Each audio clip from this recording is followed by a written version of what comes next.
Bonjour. Oui, bonjour. Oui, bonjour, c'est Roland, du lien social de CCAS à Mairie de la Ciotat. Ben, c'est-à-dire d'être seul, de ne pas avoir contact, c'est embêtant. Plus de 1200 ciotadins sont inscrits dans les multiples services du CCAS. Et notre démarche est simple et se veut résolument tournée vers le projet solidaire de notre mandature.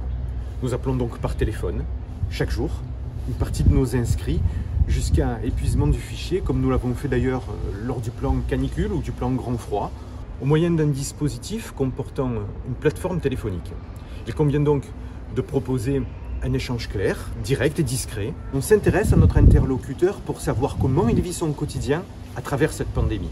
Cet échange est de nature à s'inscrire dans le cadre du domicile sans imposer un déplacement de l'allocuteur ou de nos équipes, tout en luttant contre l'isolement. Et ce procédé nous porte une remontée d'informations riche et utile à la fois, puisque les personnes contactées ainsi que leurs aidants naturels ont témoigné d'une vive satisfaction à être appelées de cette manière.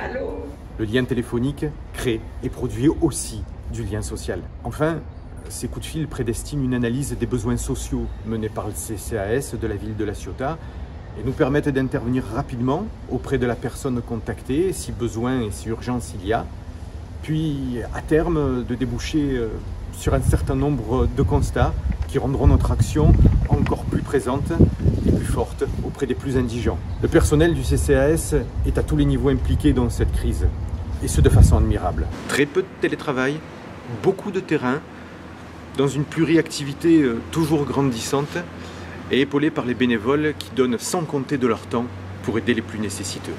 C'est juste remarquable. La Ciotat peut être fière de cette structure.